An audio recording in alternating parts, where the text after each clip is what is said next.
सहेली।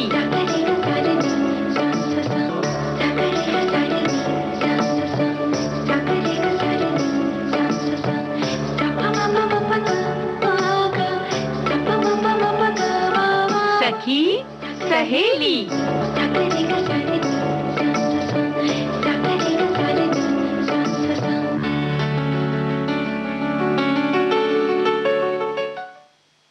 सखी सहेली कार्यक्रम सुनने वाली सभी सखियों सभी श्रोताओं को संगीता श्रीवास्तव और आकांक्षा सिंह का नमस्कार। क्या बात है संगीता जी। हाँ। कल तो तिल और गुड़ की मिठास हाँ सभी के मन में घुल गई। हाँ बिल्कुल।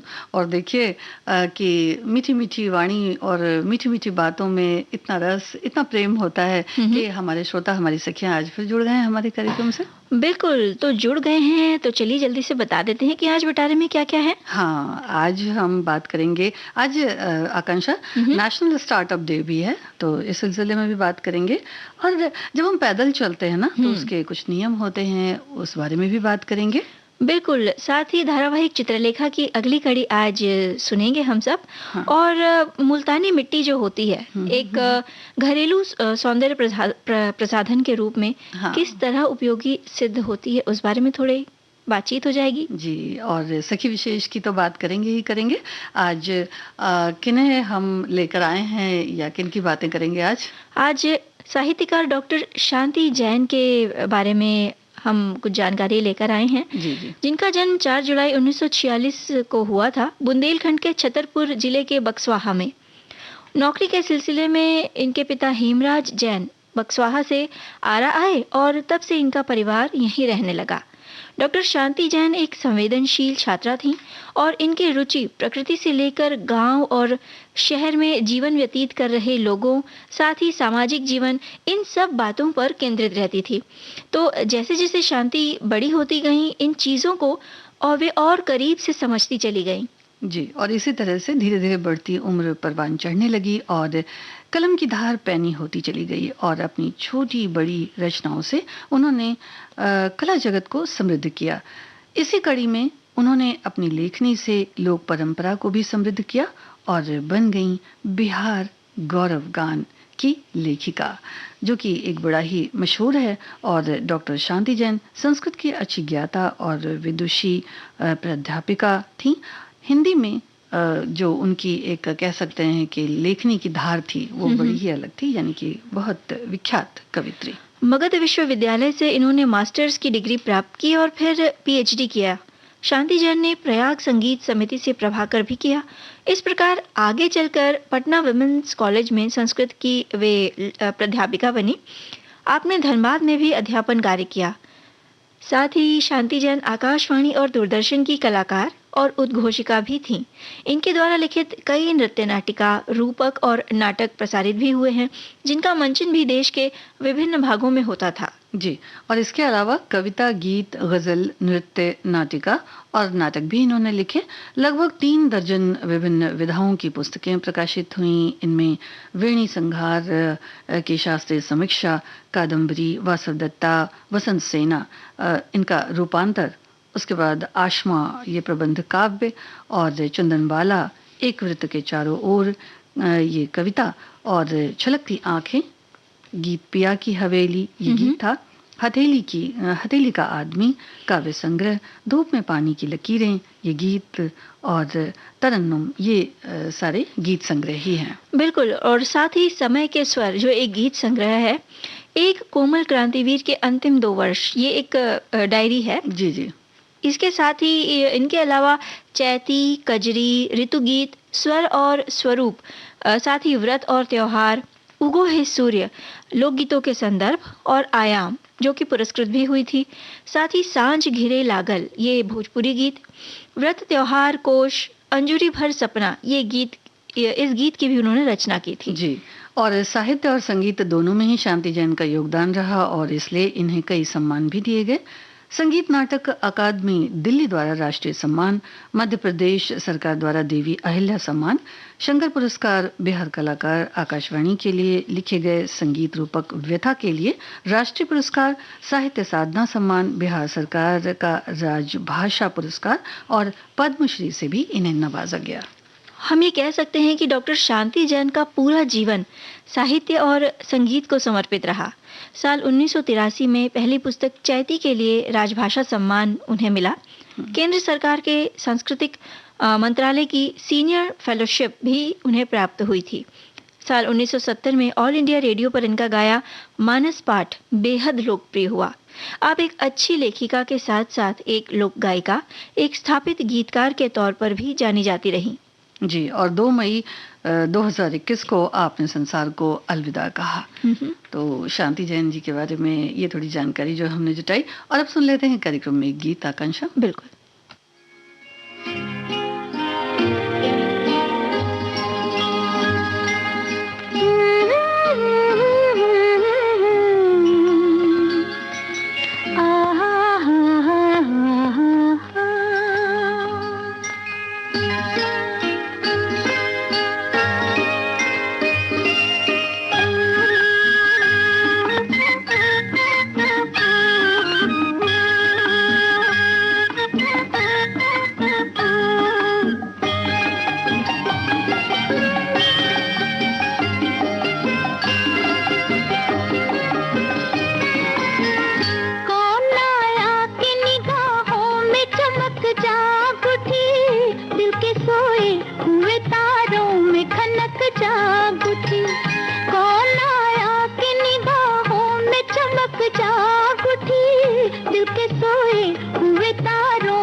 दिल के सोए हुए तारों में खनक जाग उठी।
देखिए, एक अलग सी चमक रहती है, एक अलग सी खनक रहती है जब हम अपनी साहित्यकार सखियों की बात करते हैं या जब अपनी सखियों की बात करते हैं। बिल्कुल, और ऐसी ही खनक और ऐसी ही चमक चेहरे पर आती है हाँ, जब कोई व्यक्ति हाँ, कोई नई चीज शुरू करता है संगीता जी, और हाँ। उसमें उसे धीरे धीरे कामयाबी दर कामयाबी, मतलब सीढ़ी दर सीढ़ी वो हुँ, कामयाबी चढ़ता जाता है। हुँ, और आज हम जो दिन मना रहे हैं, नेशनल स्टार्टअप डे, हुँ, वो ऐसे ही व्यक्तियों को जो कुछ करना चाहते हैं हुँ। उनके हौसलों को उड़ान देने के लिए कहा जा सकता है, जी।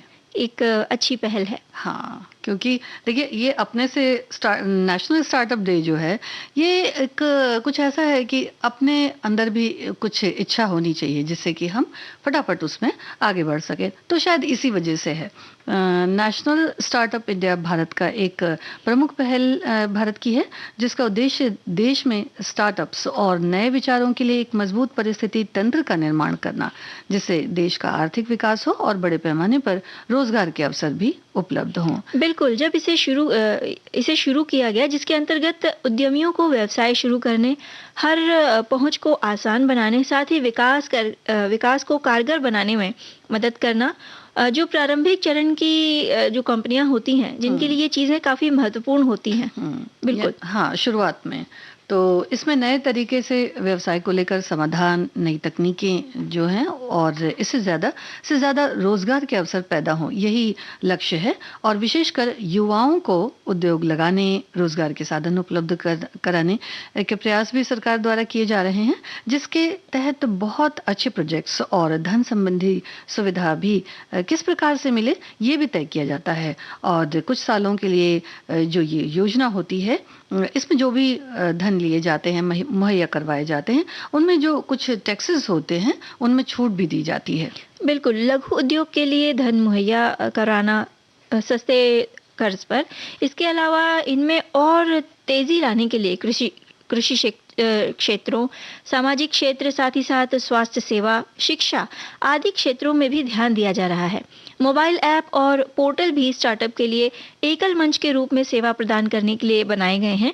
इसमें पंजीकरण, आवेदन की स्थिति को ट्रैक करना और पंजीकरण को भी डाउनलोड करना, मतलब ये जो सारी चीजें हैं ना, हुँ। ये सब मोबाइल ऐप के माध्यम से की जा सकती हैं। क्योंकि ये बहुत ज़रूरी है और सब बच्चों को फटाफट आता भी है। और ज़्यादा जानकारी के लिए स्टार्टअप इंडिया वेबसाइट पर भी आप विज़िट कर सकते हैं या कर सकती हैं, और www.startupindia.gov.in इस पर वेबसाइट पर जाकर आप ज़्यादा इस पर जानकारी भी प्राप्त कर सकती हैं। टोल फ्री नंबर भी है 1800115565, यानी कि 1800115565 पर। और जानकारी इससे संबंधित जो मुद्रा लोन है उनकी भी जानकारी इसमें मिल जाएगी। उसके अलावा जो नवाचार है, यानी कि जो नई विधि, नई तकनीकें, नई कार्य पद्धति, नई सेवा, नया उत्पाद भी इस अर्थतंत्र में सहायक है, क्योंकि नई नई चीज़ें होती हैं तो उसके लिए ज़रूरी है। बिल्कुल, हमारी एक सखी भी कह रही हैं कि स्टार्टअप हाँ। यानी एक ऐसी कंपनी या व्यवसाय जिसने अभी कामकाज शुरू किया है। आप अकेले या कुछ लोगों के साथ मिलकर कंपनी की नींव रखते हैं, जिसे इंक्यूबेशन कहते हैं। यहाँ पर लोग अपनी अपनी कुशलता और विशेषज्ञता लेकर आते हैं और नए कारोबारी आइडिया पर मिलकर काम करते हैं। हुँ। इस तरह की कंपनी के जरिए ग्राहकों को एक यूनिक प्रोडक्ट या सर्विस दी जाती है। हुँ। ये यानी कि पहले ये देख लिया जाता है कि स्किल क्या है, क्या नहीं है, बिल्कुल। क्या आता है, क्या नहीं आता है, और उसके बाद फिर जो भी सुविधाएँ होती हैं, वो ज़्यादा से ज़्यादा मुहैया करवाने की कोशिश की जाती है। साथ ही साथ इन चीज़ों में, यानी कि इन व्यवसायों में जो आगे बढ़ने के लिए जो चीज़ें ज़रूरी हैं, जैसे मुद्रा है या कोई तकनीक है या कोई ज़रूरी जानकारी है, तो यही वजह भी है, जैसा कि आपने बताया था, कि शिक्षा क्षेत्र जो है या समाज है, वो सबको जोड़ करके फिर आगे बढ़ने का काम शुरू होता है। बिल्कुल, एक साथी अपने अनुभव साझा करते हुए कह रहे हैं कि अवकाश प्राप्त होने के बाद अपना स्टार्टअप एक छोटा-सा किराए का मकान लेकर कम्युनिटी हॉल खोला, हुँ। जो धीरे-धीरे फलता-फूलता चला गया और अनेक लोग इससे जुड़ते चले गए और धीरे-धीरे ये व्यवसाय का रूप ले लिया। मैंने कई लोगों को रोजगार भी दिया है, जो आज आर्थिक रूप से मजबूत हो चुके हैं। ये बहुत ज़रूरी चीज़ है, क्योंकि जब एक व्यक्ति किसी स्किल को सीखता है, कोई कला को सीखता है, आगे बढ़ता है, किसी व्यवसाय को सीखता है, तो अगर आप बहुत सारे लोगों को जोड़ते हैं, तो ये भी एक तरह का बहुत ही अच्छी, कह सकते हैं ना, कि एक अपॉर्च्युनिटी है। बिल्कुल, सबसे अच्छी बात यही है कि जब आप आगे बढ़ते हैं, हाँ, हाँ। तो आप अकेले आगे नहीं बढ़ते, हाँ। अपने साथ कइयों को आगे बढ़ाते हैं। जी, बिल्कुल।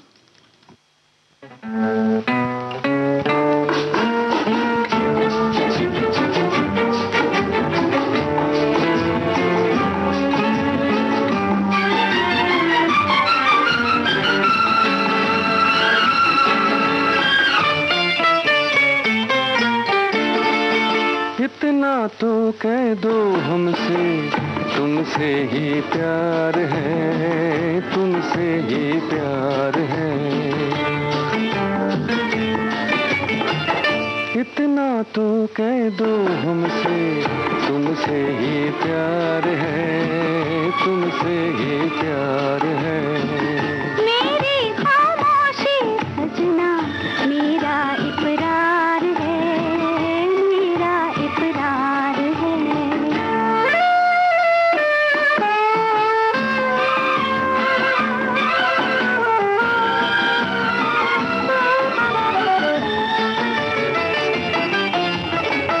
बालों में टाक दूंगल मैं दिल के फूल को, कर दोगी माफ क्या तुम मेरी इस भूल को। तेरी हर भूल से भी तुझसे भी प्यार है, तेरे कदमों में सैया मेरा संसार है, मेरा संसार है। इतना तो कह दो हमसे, तुमसे ही प्यार है, तुमसे ही प्यार है।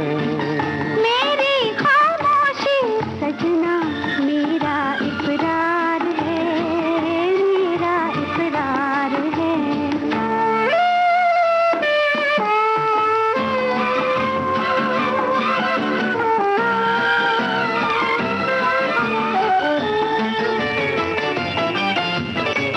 जितना बेताब है दिल उतना मजबूर है, तुमसे मांगा है तुमको बोलो मंजूर है।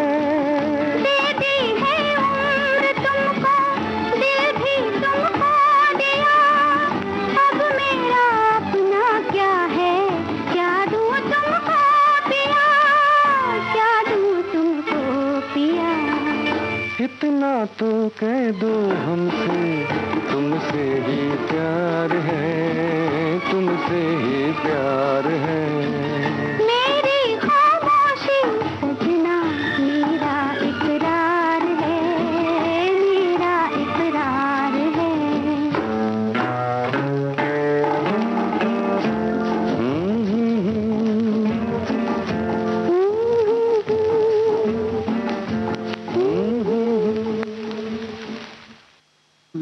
और इसी तरह से हमें भी अपने जो त्वचा होती है ना आकांक्षा, उससे बड़ा प्यार होता है। और इसलिए लोग देखिए सर्दियों में बड़े परेशान रहते हैं कि भाई किस तरह से अच्छी त्वचा में जो है वो निखार हो सके, और जो एक रूखापन होता है ना वो थोड़ा सा कैसे कम हो वही सके। संगीता जी, हम तो ये मानते हैं कि अगर अपनी त्वचा का, अपनी स्वास्थ्य का, अपने शरीर का हम ख्याल नहीं रखेंगे तो सिर्फ सर्दियों में ही क्यों, हम साल के 12 महीने और हर मौसम में परेशान ही रहेंगे। भाई हर मौसम की अलग तासीर होती है।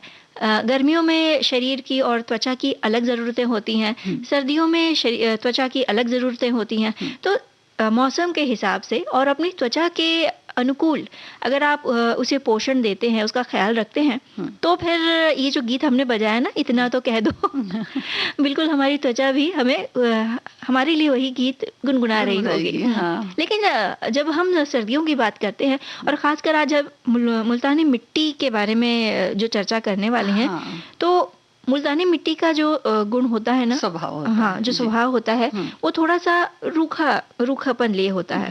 तो सर्दियों में, गर्मियों में तो लाभदायक है ही, सर्दियों में भी अगर देखभाल से, मतलब संभाल के अगर मुल्तानी मिट्टी का उपयोग किया जाए तो त्वचा को उतना ही फायदा हो सकता है। हाँ, यानी कि जैसे गर्मियों में हम कई बार इस्तेमाल करते हैं, तो सर्दियों में थोड़ा संभल कर इस्तेमाल करें, यानी कि थोड़ा सा कम इस्तेमाल करें। लेकिन इसके बड़े सारे औषधि गुण हैं, और एक तरह से कह सकते हैं कि मिट्टी एक प्रकार की औषधि मिट्टी है। और इसके उपयोग की अगर बात करें तो बरसों पहले जो है वो लोग इस्तेमाल करते थे, और ख़ासकर आकांक्षा देखा जाए तो बाल धोने के लिए अक्सर इस मिट्टी का इस्तेमाल किया जाता था। बिल्कुल। और सबसे अच्छी बात तो ये है कि इतनी पुरानी होने के बाद भी, इतने समय से चलने के बाद भी, जो आज कह सकते हैं कि इसकी एक व्यापकता है, वो कुछ कम नहीं हुई है, बल्कि स्नान करने, चेहरे और त्वचा को निखारने, और बहुत अलग अलग तरह के जो आकांक्षा फेस पैक्स बनते हैं ना, उनमें भी उपयोग होता है। तो त्वचा इससे वैसे देखा जाए तो प्राकृतिक तौर पर बड़ी मुलायम रहती है, जी। और पहले से ही इस्तेमाल होता आया है, तो अब लोग इसके बारे में जानते ही खूब हैं। बिल्कुल। ये पिंपल्स में लाभकारी मानी जाती है इसका उपयोग। चेहरे से चिकनाई यानी तैलीपन को कम करती है, और पसीना चेहरे का और धूप से होने वाले कालेपन को भी ये चेहरे से हटाती है। हाँ, तो वैसे अगर देखा जाए आकांक्षा, तो जाड़े की अगर बात है तो इसमें थोड़ा सा गुलाब जल, मलाई, दही, ये चीजें डालकर अगर आप चेहरे पर लेप लगाएंगे, और फिर थोड़ा सा पानी जो है वो, गर्मियों में तो हम ठंडे पानी से धो सकते हैं, लेकिन जाड़े में चूंकि आप अपना चेहरा साफ करें तो थोड़ा सा गुनगुना पानी ले लें, तो उससे जो एक मुलायमियत होती है चेहरे की, वो बरकरार रहती है। बिल्कुल। और जब ठंडी में हम इस्तेमाल कर रहे हैं तो मुल्तानी मिट्टी में जो विटामिन ई ऑयल रहता है, हाँ। अगर वो नहीं उपलब्ध है तो तिल का तेल हम उसमें मिला सकते हैं, या फिर सरसों के तेल की कुछ बूंदें अगर मुल्तानी मिट्टी में डालकर उपयोग की जाए, तो वो जो रूखापन आता है ना संगीता जी, हाँ हाँ, उस समस्या से छुटकारा मिल सकता है। हाँ, तो ऐसा भी कर सकते हैं। और दूसरी चीज ये कि मुल्तानी मिट्टी जब आप लगाएं तो थोड़ी, जब त्वचा इसकी जो है थोड़ी सी रूखी सी लगती है, तो मतलब खाली मुल्तानी मिट्टी ना लगाएं, उसमें कुछ ना कुछ मिला लें। अगर इस तरह से अगर बालों पर भी लगाएंगे और फिर उसके साथ दही नहीं लगाएंगे तो फिर गड़बड़ हो जाएगी जाड़ों में। तो इस तरह से थोड़ा सा उसको सोच समझकर अच्छे से दही उसमें मिला दें, जिससे कि उसमें थोड़ी चिकनाहट बनी रहे, बाल साफ भी हो जाए। और प्राइम क्लेंजिंग एजेंट है ये एक तरह से देखा जाए तो। और इसके जो लेप होते हैं, गर्मियों में थोड़ा देर आप ज्यादा रख सकते हैं कि बालों में अगर इसको लेप कर, लेकिन जाड़े में है तो बस थोड़ा सा कंडीशन हो जाए, उसके बाद फिर हटा दीजिए। मैग्नीशियम हो गया, क्वार्ट्ज हो गया, सिलिका हो गया, आयरन, कैल्शियम और कैल्साइट, ये सारी चीजें जो खनिज पदार्थ हैं वो पाए जाते हैं इसमें। और एक चीज और है आकांक्षा, कि जब भी मुल्तानी मिट्टी का इस्तेमाल करें तो आप एक चीज को बिल्कुल ध्यान दे दें कि धूप हो अच्छे से, है ना, क्योंकि कई जगह पर मौसम बहुत बदलते हैं, बारिश कहीं हो जाती है जाड़े में, कभी सर्दी ज्यादा है, तो उस समय तो ना इस्तेमाल करें। जब अच्छी खासी धूप निकली हो अच्छे से छत पे बैठ करके, तो फिर आप इसका इस्तेमाल करें, ज्यादा अच्छा। बिल्कुल। और इसमें कच्चा दूध और थोड़ा सा गुलाब जल अगर लगाकर मिलाकर हम लगाते हैं तो जैसे सनबर्न की जो समस्या होती है ना, त्वचा सूरज की तेज धूप के कारण कहीं कहीं से कालापन लिए हो जाती है, तो उस पर भी ये कारगर सिद्ध होता है। और इसमें चंदन पाउडर और गुलाब जल मिलाकर पैक बनाकर लगाया जा सकता है। साथ ही नीम के पत्तों को मुल्तानी मिट्टी में मिलाकर जो पैक बनता है वो बेहद फायदेमंद होता है त्वचा के लिए। और जो कहते हैं ना कि मैनिक्योर पेडिक्योर, इसमें भी काम आती है। और एक चीज और है कि इसमें थोड़ी सी अगर ग्लिसरीन मिला ली जाए, है ना, तो वो भी फायदेमंद होगी। और कुछ लोग क्या करते हैं ना, अंगूर का रस भी मिलाते हैं आकांक्षा इसमें, बिल्कुल, तो वो भी अच्छा रहता है। और शहद मिलाकर अगर लगाया जाए इसमें ग्लिसरीन के साथ शहद, तो चेहरे को, मतलब जो त्वचा है उसको, पैक की तरह उसको टाइट टोन मिलती है। और वैसे तो आंवला भी ठंडा होता है, लेकिन आजकल खूब आ रहा है तो आंवला भी इस्तेमाल कर सकते हैं, थोड़ा सा 1-2 कलियां आंवले के रस का, बिल्कुल पीस कर, जैसे चटनी वगैरह हम लोग खाते हैं, तो उस तरह से आप। और ये चीज तो बिल्कुल भी दिमाग से निकाल देनी चाहिए कि आंवला सर्दी के समय नुकसान होता है, बल्कि आंवला सर्दी में बहुत फायदेमंद है। भाई संगीता जी, जो चीजें, जो सब्जियां, जो फल, जो खाने पीने की चीजें जिस मौसम में आती हैं, वो प्रकृति ने ये कुछ तय करके ही उन्हें उस समय के लिए बनाया है ना? जी जी बिल्कुल। और बादाम को अगर आप उसको घिस लें या फिर उसको कूट लें, उसका जो मिल्क होता है, दूध होता है, उसमें भी मिलाकर लगा सकते हैं। और एक चीज और है जो बहुत खास है आकांक्षा, मुल्तानी मिट्टी में चोट पर भी लगाई जाती है। और तिल का तेल, दही और मुल्तानी मिट्टी मिलाकर बालों पर लगाने से बाल नरम हो जाते हैं। और अब हम गीत सुनेंगे।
आकांक्षा, हम्म। तो केसरिया रंग चाहिए तो फिर यही करना पड़ेगा।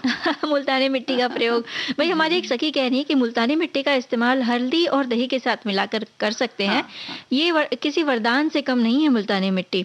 ये फेस पैक सभी प्रकार की त्वचा के लिए उपयुक्त है। मुल्तानी मिट्टी के साथ दही का इस्तेमाल करने से हमारी त्वचा पर एक उज्जवल प्रभाव पड़ता है। और अब मेरे ख्याल से एक अंतराल का समय है। हाँ, और इनका धन्यवाद भी।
आकांक्षा, आज चित्रलेखा का पठन भी है, तो सुनवाते हैं। धारावाहिक की अगली कड़ी सुनते हैं।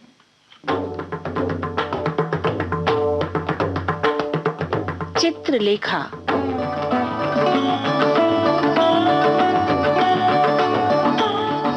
प्रखर लेखनी के धनी भगवती चरण वर्मा की विचारोत्तेजक रचना चित्रलेखा।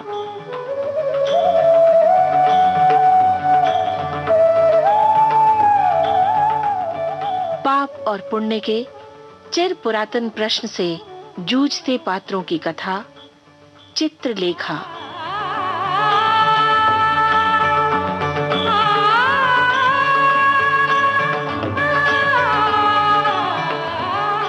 पिछली कड़ी में हम इस कथा के एक ज्वालामुखी मोड़ से गुजरे थे। बीजगुप्त को खोने का समाचार पाकर चित्रलेखा निढाल हो गई और कुमारगिरी योगी से भोगी बन गए। चित्रलेखा को लगा कि उसके पतन का कारण बीजगुप्त है। उसे बीजगुप्त पर क्रोध था, किंतु ये क्रोध विशाल देव को तनिक विचित्र लगा।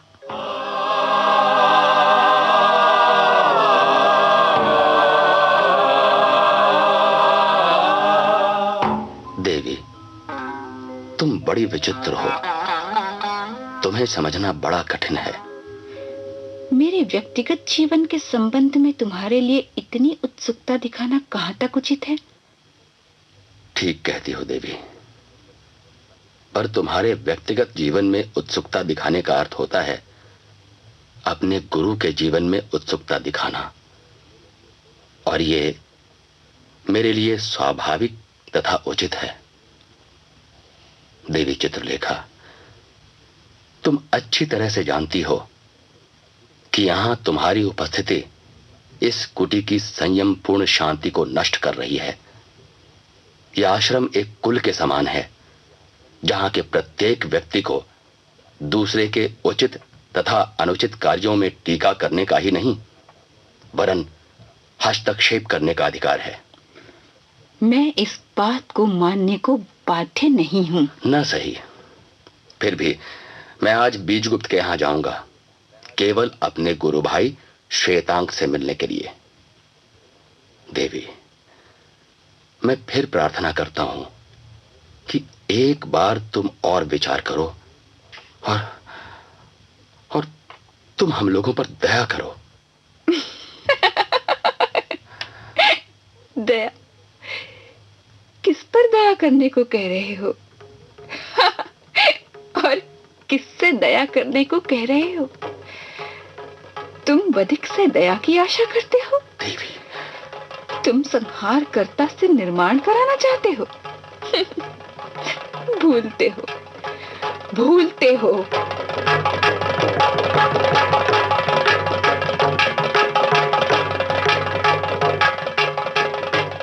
दोपहर के समय विशाल देव नगर से लौट आया।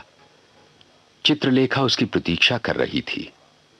इतना सब कह चुकने के बाद, अपने निर्णय के बाद भी वो बीजगुप्त के संबंध में जानना चाहती थी। जिस समय विशाल देव लौटा, उस समय चित्रलेखा कुटी के बाहर वटवृक्ष के नीचे लेटी हुई थी। विशाल देव को देखते ही वो उठकर बैठ गई। विशाल देव सीधे चित्रलेखा के पास आया। देवी चित्रलेखा, मैं बतला दूं कि आर्य बीजगुप्त से नहीं मिला। मैं केवल श्वेतांग से मिलकर लौट आया हूं। मैं अधिक देर तक वहां ठहरा भी नहीं, क्योंकि श्वेतांग आर्य मृत्युंजय के यहां जा रहा था। मैं भी उसके साथ वहां तक बातें करता हुआ गया। इसके बाद वो भीतर चला गया और मैं लौट आया। श्वेतांग ने मेरे विषय में भी तुमसे कुछ पूछा विशाल देव? हाँ, तुम्हारे स्वास्थ्य तथा कुशल क्षेम के विषय में वो मुझसे पूछता रहा। वो जल्दी में था, नहीं तो वो यहां आता भी। एक बात और बतलाऊं? हाँ? शायद तुम्हें आश्चर्य हो, श्वेतांग यशोधरा से प्रेम करता है। क्या? हाँ, और वो उससे विवाह करना चाहता है। श्वेतांग यशोधरा से विवाह करना चाहता है? हाँ। मेरा तो ऐसा अनुमान था कि बीजगुप्त से यशोधरा का विवाह हो गया है। तुमने ये किस प्रकार अनुमान कर लिया कि बीजगुप्त से यशोधरा का विवाह हो गया? श्वेतांग ने ये तो कहा था कि बीजगुप्त यशोधरा की ओर आकर्षित अवश्य हुए थे, पर उसका विश्वास है कि बीजगुप्त यशोधरा से विवाह कभी न करेंगे। बीजगुप्त का तुम्हारी ओर अनुराग स्थायी है। धन्यवाद विशाल देव जी। जो कटु शब्द मैंने तुमसे कहे हैं, उनके लिए तुम मुझे क्षमा करना। देवी, मैं आज यहाँ से चली जाऊंगी, इतना विश्वास रखना विशाल देव।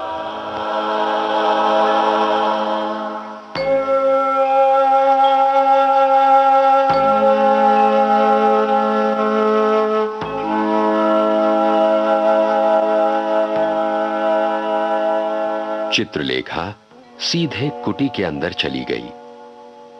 विशाल देव चित्रलेखा के इस व्यवहार को न समझ सका। कुमारगिरी उस समय लेटे हुए चित्रलेखा के संबंध में ही सोच रहे थे। उनका चित्त उद्विग्न था। चित्रलेखा को देखते ही वे पागल की तरह उसकी ओर ये कहते हुए बढ़े, अभी तक तुम कहां थी मेरी रानी? आओ, आओ। नीच और झूठे पशु, हाँ? अलग रहो। तुमने मुझे धोखा दिया। चित्रलेखा, तुम योगी हो, तुम तपस्वी हो, तुम मुझसे झूठ बोले। तुम्हारी तपस्या कभी सफल नहीं होगी और तुम्हें युगों युगों नरक में चलना पड़ेगा। मैं जा रही हूं, अब तुम मुझे रोक नहीं सकोगे। हाँ। मैंने जो कुछ भी किया तुम्हारे प्रेम में अंधा होकर किया। वासना की कीड़े, तुम प्रेम क्या जानो? तुम अपने लिए जीवित हो, ममत्व ही तुम्हारा केंद्र है। तुम प्रेम करना क्या जानो? प्रेम बलिदान है, आत्म त्याग है, ममत्व का विस्मरण है प्रेम। तुम्हारी तपस्या और तुम्हारा ज्ञान, तुम्हारी साधना और तुम्हारी आराधना, ये सब भ्रम है, सत्य से कोसों दूर है। तुम अपनी तुष्टि के लिए गृहस्थ आश्रम की बाधाओं से कायरता पूर्वक सन्यासी का ढोंग लेकर विश्व को धोखा देते हुए मुख मोड़ सकते हो। तुम अपनी वासना को तुष्ट करने के लिए मुझे धोखा दे सकते हो, और फिर भी तुम प्रेम की दुहाई देते हो। जाओ नर्तकी, मुझे तुम्हारी आवश्यकता नहीं। तुमने मुझे गिराया और तुम मुझे उठा भी रही हो। एक दिन तुमने मुझे पराजित किया, मैंने भी तुम्हें पराजित किया। तुम मुझसे क्या कहती हो? पहले अपने को देखो। अपने मुख पर पाशविकता की छाया को देखने में तुम समर्थ नहीं हो सकोगी, इतना मैं जानता हूं। जाओ जाओ, अपना अभिशाप भी अपने साथ लेती जाओ। जाओ।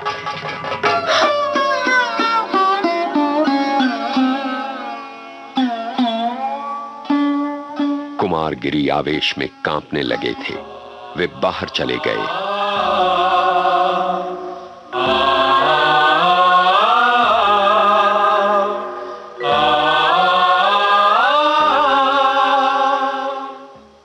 मृत्युंजय के यहां से लौटकर श्वेतांक ने बीजगुप्त से कहा, योगी कुमारगिरी का शिष्य विशाल देव आज मुझसे मिला।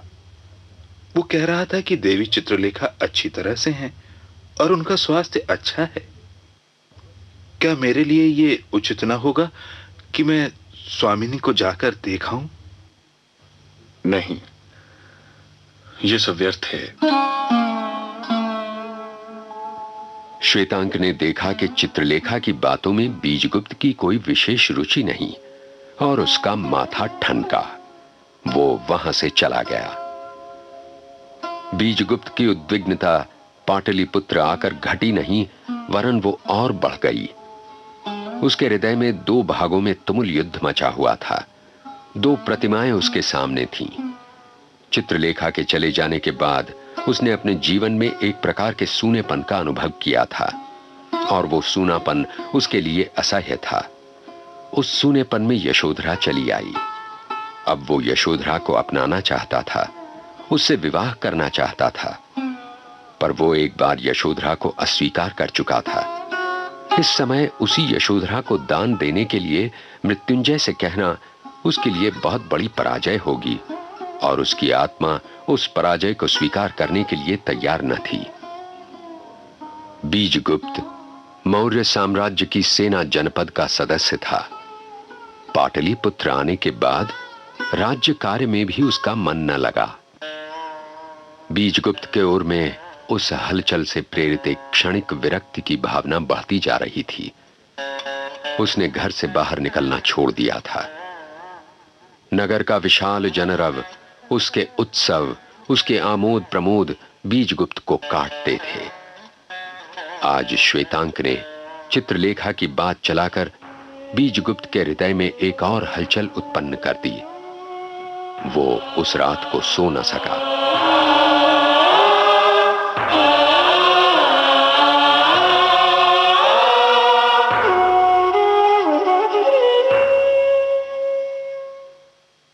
मन में हलचल हो तो नींद नहीं आती। बीजगुप्त को भी नहीं आई। संभवतः उधर चित्रलेखा भी नहीं सो पाई। कैसी विडंबना थी। दोनों एक दूसरे को अनंत प्रेम करते थे और बन गए थे एक दूसरे की अनंत पीड़ा। किंतु अभी तो कथा में एक मोड़ और शेष है, जिसका आरंभ होगा अगली कड़ी में।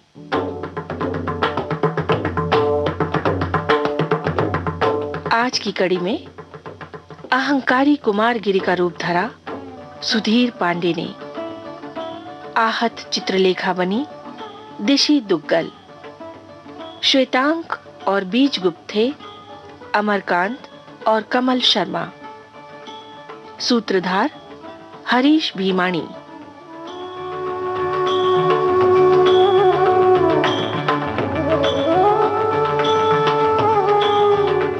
इस रेडियो प्रस्तुति के सहायक हैं राजेश मलिक और अजय राजकारणे। परिकल्पना और निर्माण लोकेंद्र शर्मा और विजय लक्ष्मी छाबड़ा।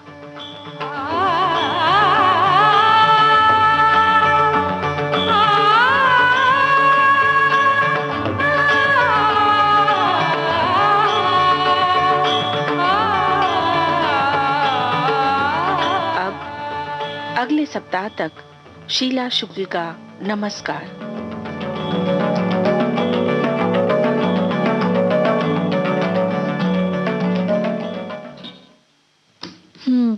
संगीता जी, साहित्यकार भगवती चरण वर्मा के लिखे उपन्यास चित्रलेखा की ये थी 41वीं कड़ी। हाँ, आगे की कड़ियों में क्या होगा ये थोड़ा उत्सुकता बने रहने देते हैं, लेकिन आज कार्यक्रम में इस गीत के साथ आगे बढ़ते हैं। जी।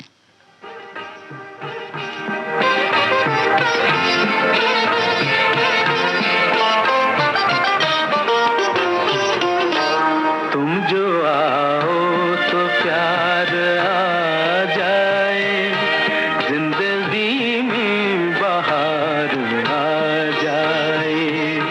तुम जो आओ तो प्यार आ जाए, जिंदगी में बाहर आ जाए।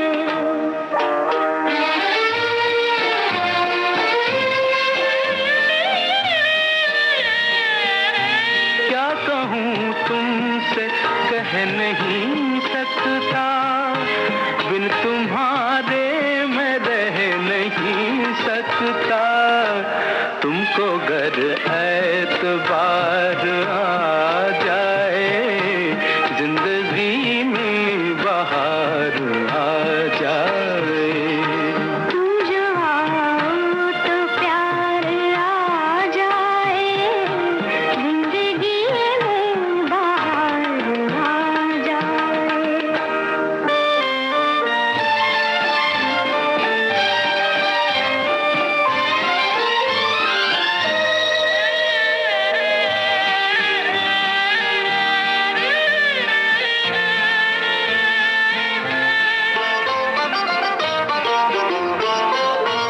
दिल पे मुझको तो एतबार नहीं, ये वो शय है जिसे करार नहीं। दिल पे मुझको तो एतबार नहीं, ये वो शय है जिसे करार नहीं।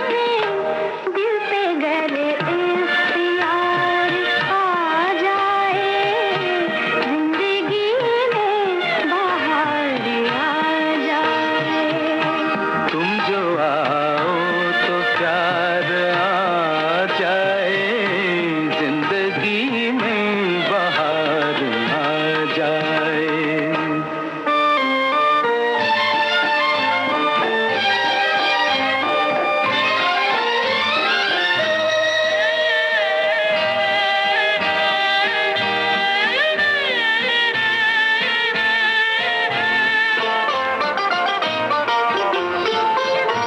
जब तमन्ना शबाब पर आए, हर तरफ एक खुमार सा छाए।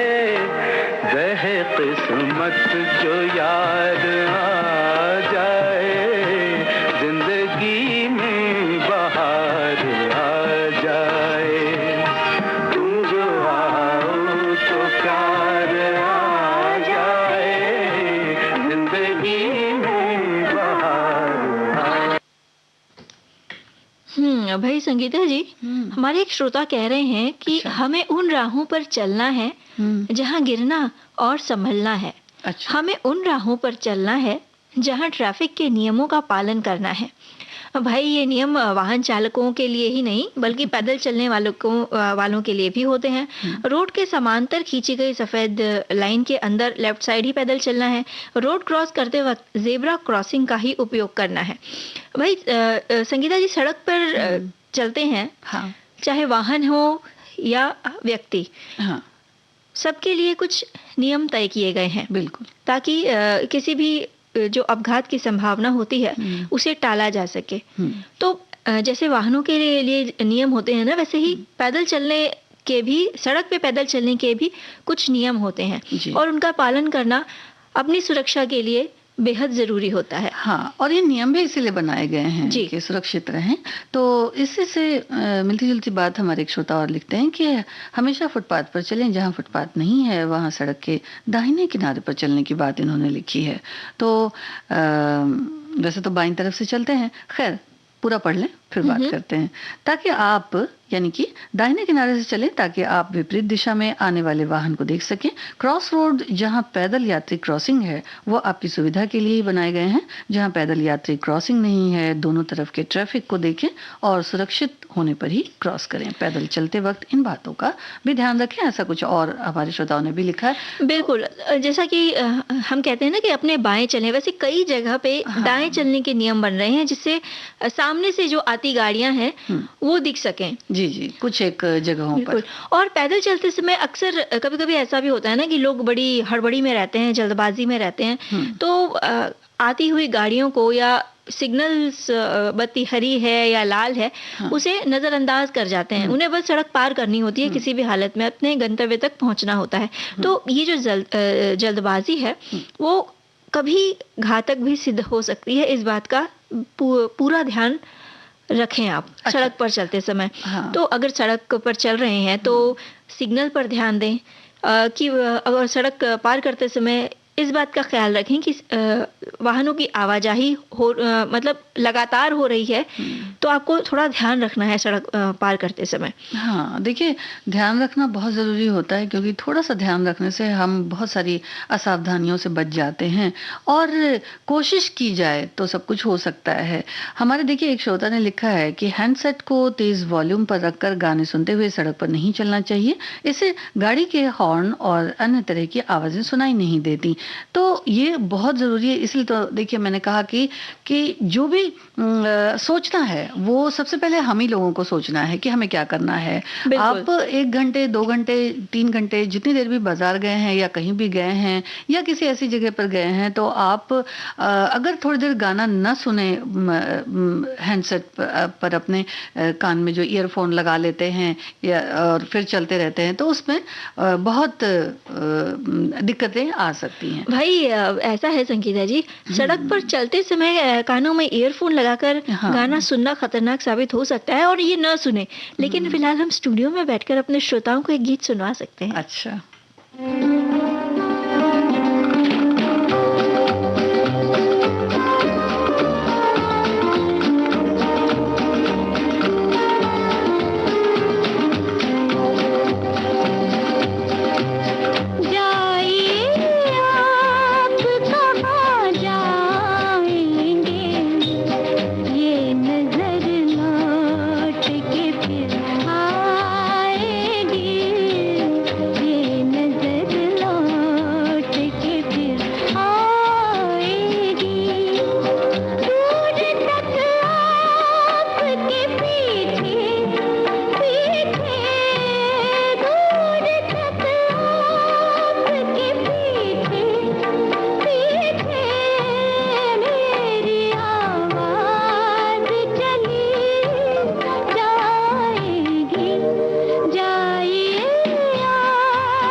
अच्छा आकांक्षा, ये भी ध्यान रखना जरूरी होता है कि देखिए पैदल चलते जब हम हैं तो उसमें भी एक गति होती है ना, जिसे बनाकर रखना बहुत जरूरी होता है।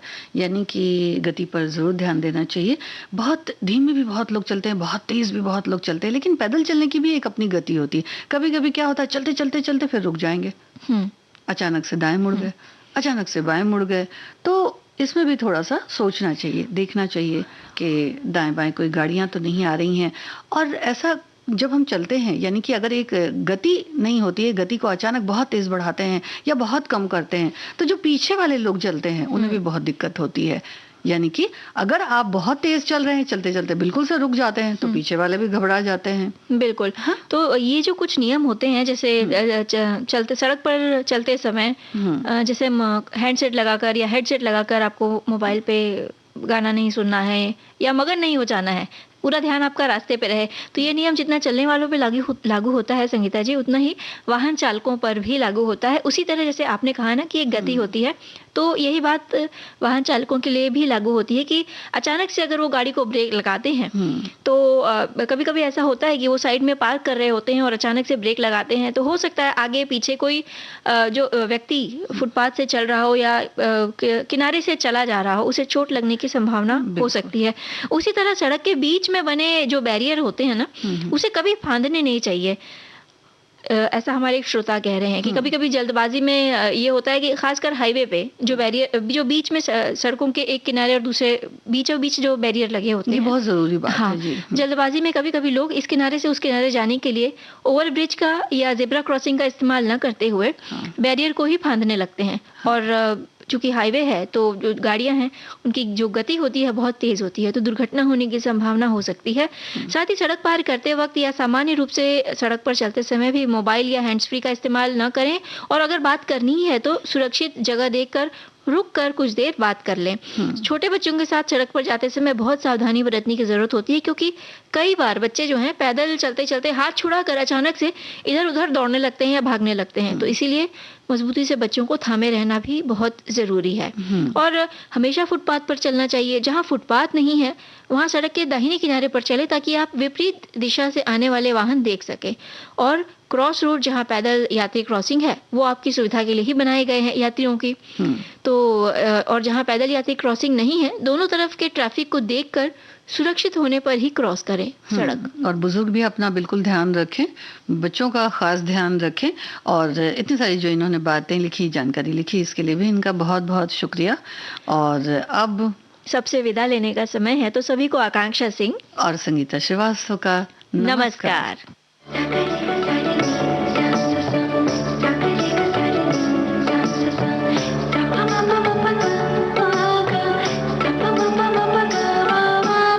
सखी सहेली